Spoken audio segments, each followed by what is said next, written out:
Hi, my name is Kelly, and I am so excited to continue to teach you how to use my favorite tool, the iBloom Planner, to plan for a successful life and business.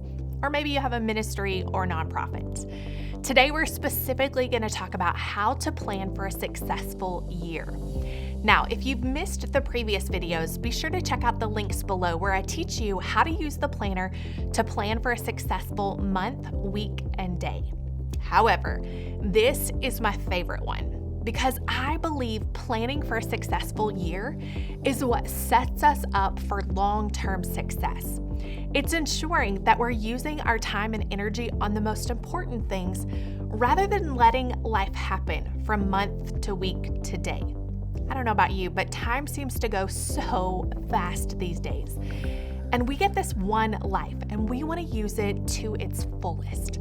I want to extend a special invitation to you. Every year, I host a virtual retreat. It's an opportunity for you to spend time with me and an amazing community of women. We meet for 2 days and we plan out your year. We look at what would success mean for you, and we work through a lot of the exercises that I'm going to talk to you about today, but you get me there as well as my team coaching you through the process.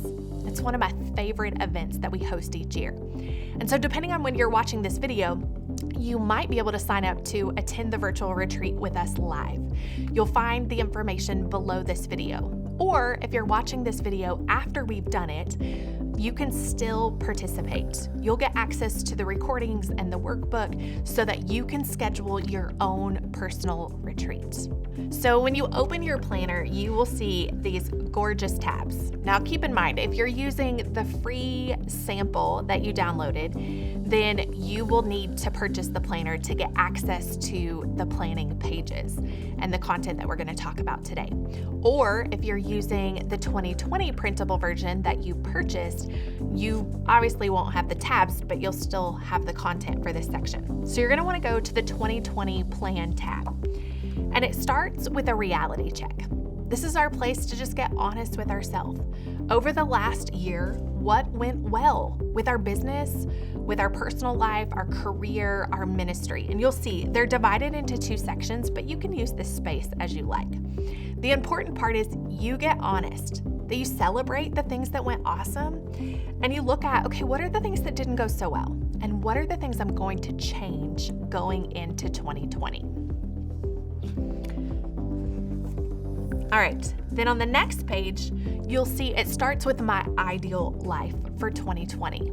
This is a place where you begin to dream, that you begin to imagine, okay, if we could wave a magic wand and we could create your ideal life for 2020, what would you want it to look like? And you'll see we go through a variety of questions of how do you want to feel in 2020?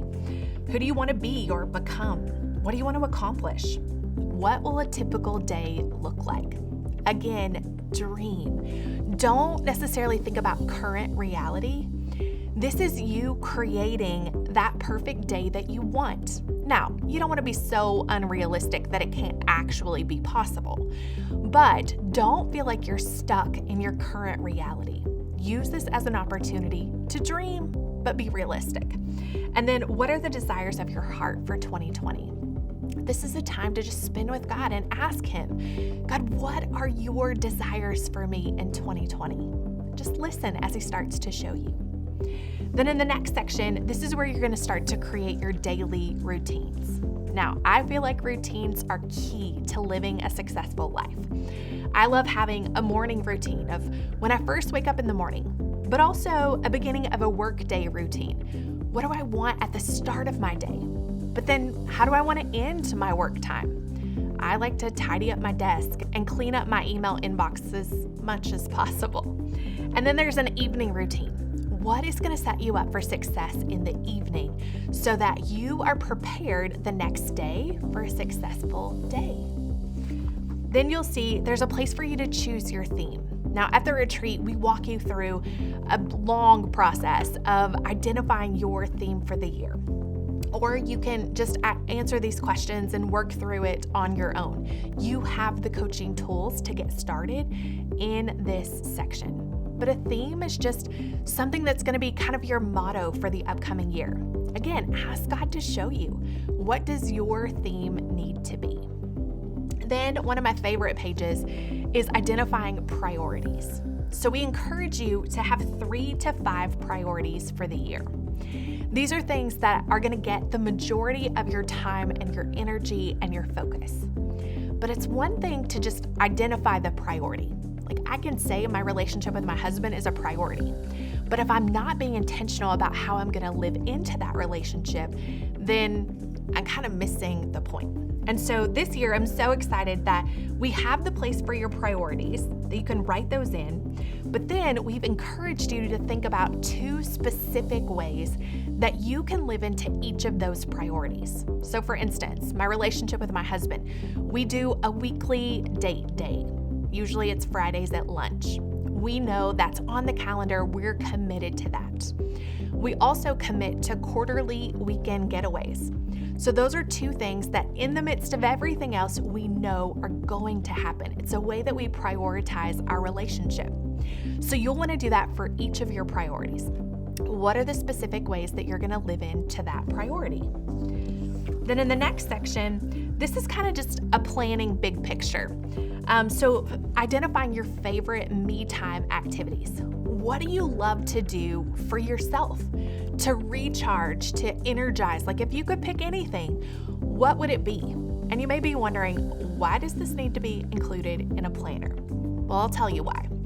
One of my best friends tells this story of one time she came home and her husband said, okay, you've got the afternoon to do whatever you want. I'll take care of the kids.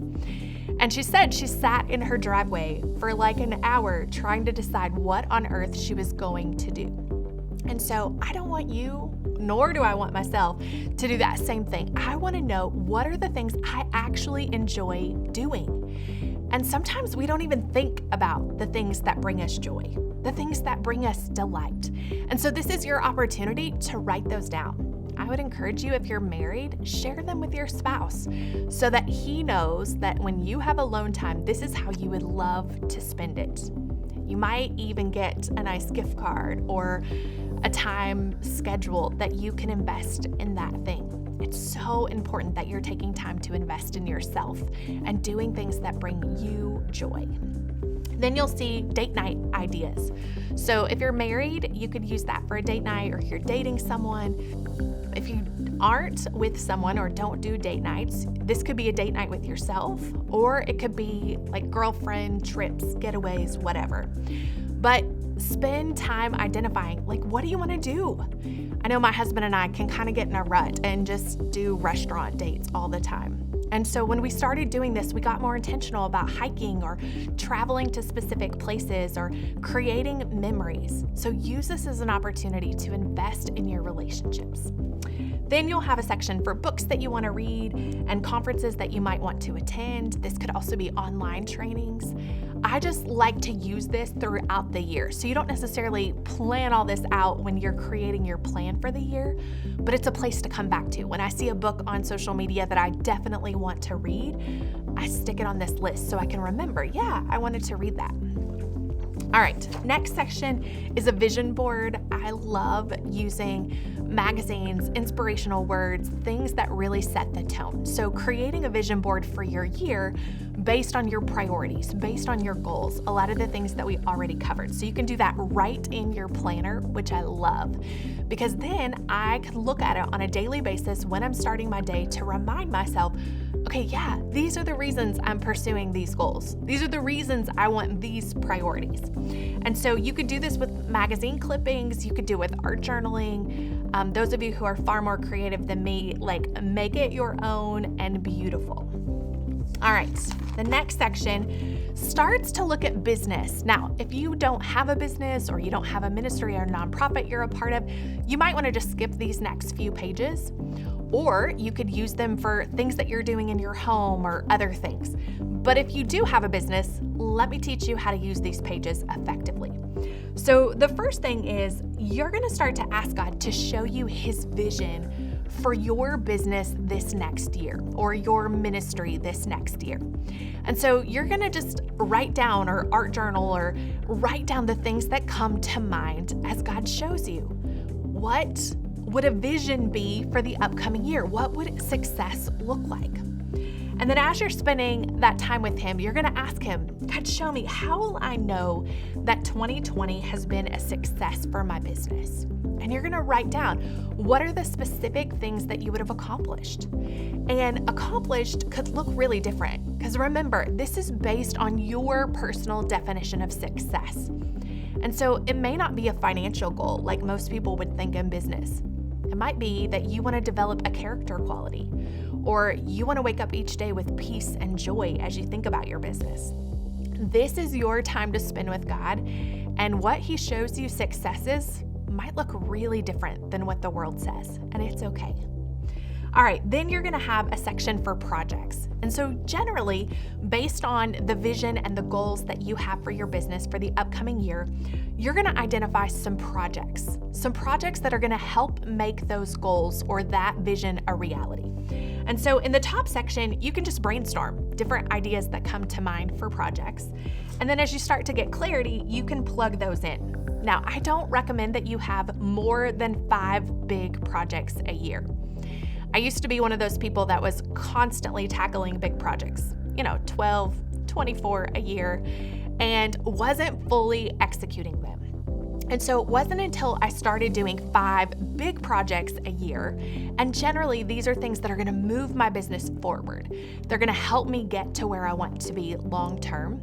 But when I narrowed it down to 3 to 5 projects a year, I found that I was far more successful. I wasn't pulled in so many directions, and I was being intentional about following through and completing the project that was going to move my business forward.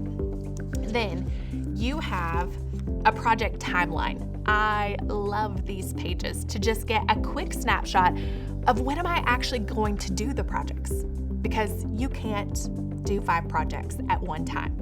You're going to have to spread them out, because remember, if you have a business, you have it because you chose this lifestyle, and you want to make sure that you do have peace and joy in doing your business. You don't want to be stressed out and overwhelmed and fearful and all those things. So spread your projects out so that you are being intentional about how you're using that time.